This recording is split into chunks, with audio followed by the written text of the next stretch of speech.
Hi, I am Allie Camaletti, and you are listening to Snack Leadership. I will be talking about everything leadership, broken down into bite-sized pieces. You will hear what different leadership skills look like in organizations and how they can rise teams up or take them down. I help leaders build resilience and improve performance by bringing awareness to opportunity behaviors in my business. Spark your mindset. I provide leadership and sales coaching, as well as team building and guest speaking. My hope is for you to feel inspiration and to create a spark in your mindset.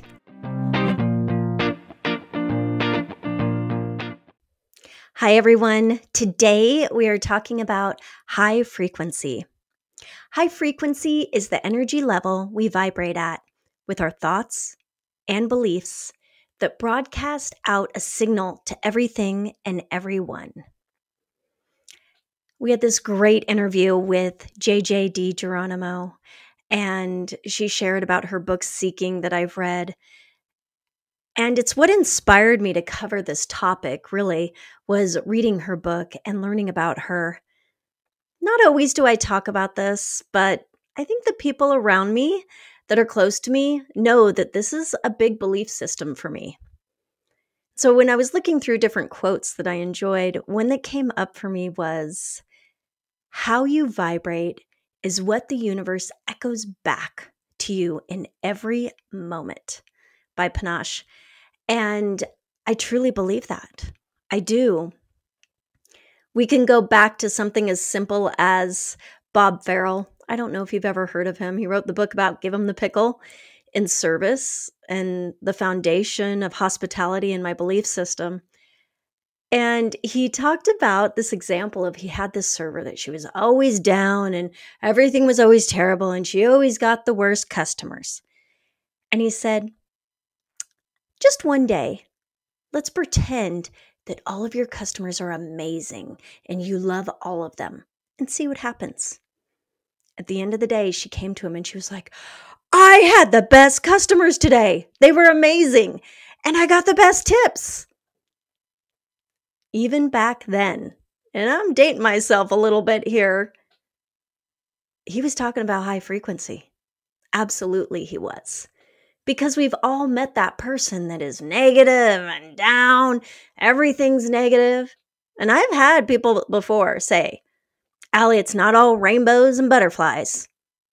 And I'm aware of that.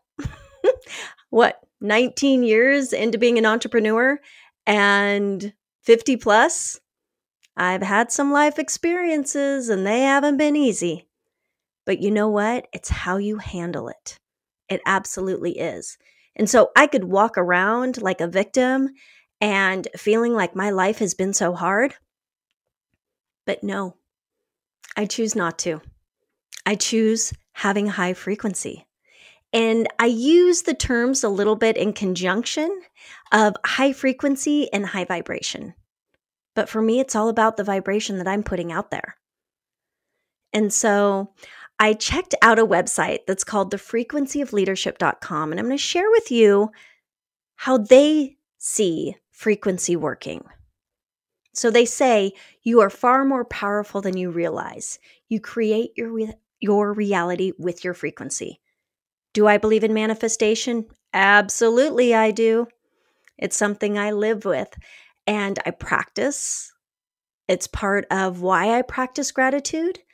It is really putting that high frequency out there and embracing joy and love.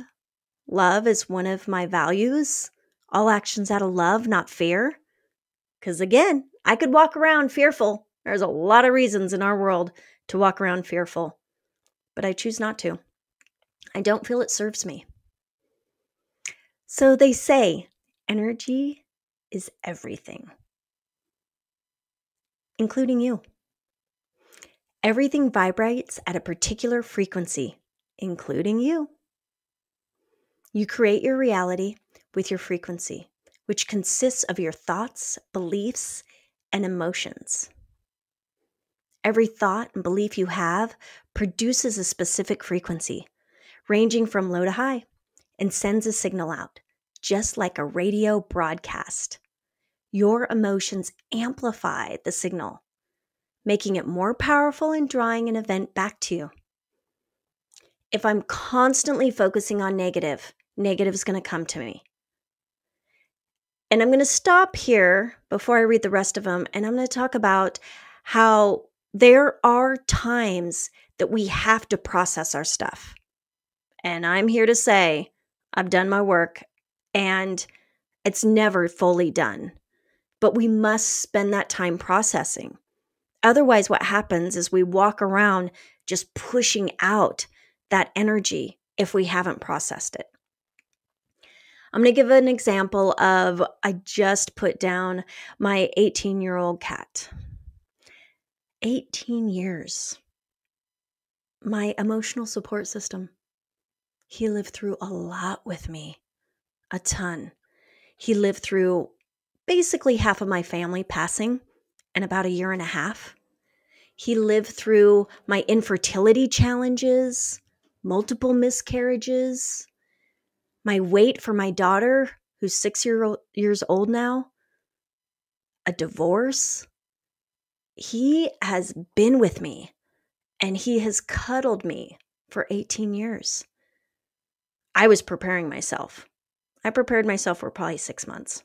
I knew he was going. But then, oh boy, it was brutal. On that day, I wanted to get out and shift my frequency. I did. I was like, oh, I need to get outside. I need fresh air. I need to go like on a bike ride. And my daughter was with me, and I said, hey, Chella, want to go for a bike ride? It's really pretty out. She's like, no, I want to sit in and watch movies all day long. And it was a good reminder for me. I'm like, oh, she knows. I need to sit here in it. I need to cry it out and just feel it, because it brought back layers of grief as I remembered getting him as a kitten and why I got him. I needed him so bad at that time. I was so lonely. I had lost half my family. I wasn't married at the time. He was my man for a very long time. And then it allowed me to get into that place of elevating my frequency at a later point, because I was able to process it. If I would have stuffed it down, I don't really numb anymore. When I say numb, like drink through it or try to mask the emotions I'm having. I know, feel them, but I want to feel them outside and let them process. But I didn't push the process. I experienced the process. And that has to happen. One of the pieces that really helped me get through the work that I've done personally is Brené Brown, when she said, when you numb the pain, you numb the joy. And I think I mentioned this in the interview with JJ. It's so true. And so live through it, do the work, feel it, cry. And I did. I sat there and puzzled all day long while my daughter and I watched movies and just cried. So, to continue what they talk about, they say, you draw back to yourself people, experiences, and circumstances ranging from low to high that match your frequency. Yeah. I now am surrounded by the best friends, the high frequency friends. Do they have bad days? Absolutely. Do we talk about those bad days? Yes. I empathize, we share. Sometimes we cry, but that's what being human's about. The state of your frequency is directly responsible for the quality of your life and experiences.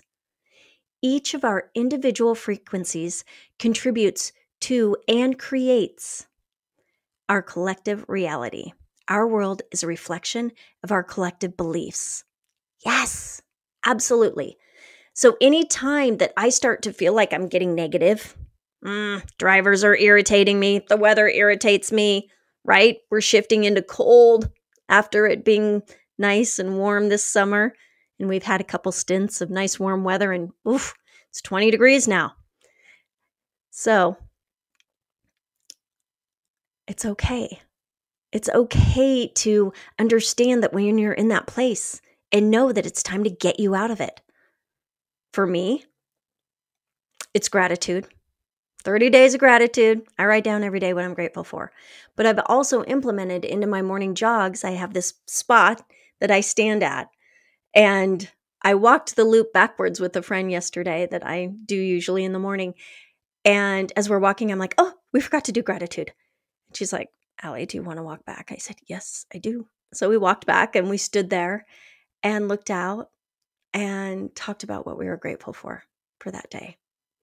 And today, as I was there this morning, because my goal is always to do a morning jog before I record a podcast, again, to increase my frequency. There was this beautiful, I call them cloud bows, right? Because are they rainbows if they're just like a line of color? I don't know. I haven't figured it out. But it was this beautiful line of different colors in the cloud, and it was reflecting on the water. And just be in that moment of picking up on that beauty and that frequency. So they go on to talk about the frequency of leadership model of transformation and what this looks like. We're naturally high frequency beings, but we often live at a frequency that is less than our full potential. Our conditioning and limiting beliefs bring our frequency down, inhibiting our ability to assess our full power and create what we want. There are so many reasons to be fearful in this world. And I think of me as an entrepreneur. I've had friends that before, they're like, I'm scared for you, like during COVID and what was happening. And I was like, you know what? I know that everything's going to be okay. And it was. I survived COVID, and yeah, my business came to a screaming halt for about a year and a half. But it was how I handled it. And I saw it as my maternity leave that I never got, and embraced it and got through it. And now my business is flourishing. And so it's knowing and having that belief that everything is going to be okay. And it's also dipping into that faith that I talked about when I talked about confidence. As a result, we often create experiences we don't want, don't enjoy the process, and end up feeling unfulfilled. Our conditioning and limiting beliefs bring our frequency down, inhibiting our ability to assess our full power and create what we want. Through a process of self-realization and releasing limitations, our frequency effortlessly elevates, and we bring and begin to realign with our natural state of being unlimited. From this alignment state, we start creating the lasting change we envision for ourselves and our world, and experience more ease, joy, flow, and fulfillment. If you ever had that day where you're just like, oh, I'm beaming and I'm so full of happiness and you're just in this amazing place, that's high frequency. You know it when it's happening, but it's stopping and realizing why it's happening. And I'm always like, I want to hold on to this moment forever. Come on, let's stay. Don't think about the next shoe that's going to drop, Allie, because that's common. We're humans. And that's okay. But the key is really focusing on that. Now, where do you start? You're like, oh, I want to focus on this high frequency. You look deep within you. You see your areas of opportunity, as I call them. When I start with leadership coaching, and I talked about this in the confidence with Allie that I recorded, I talked about positive intelligence. And what I do with team members is we start there. Let's look at our saboteurs. What is deep rooted in our head that is holding us back from getting this place of high vibration? Right? Is it perfectionism? Is it fear? What is it that's holding you back? You're mindful of when it's happening. You evaluate it and you shift it to get to where you want. So I leave with you a quote. Opening my heart in gratitude tunes me to a higher vibration of love, by Debra L. Reble, PhD. Thank you for tuning in to Snack Leadership. I hope you felt inspiration, motivation, and felt your mindset spark. Snack Leadership is recorded and produced by myself, Ali Camilletti, and music by Shireen Amini.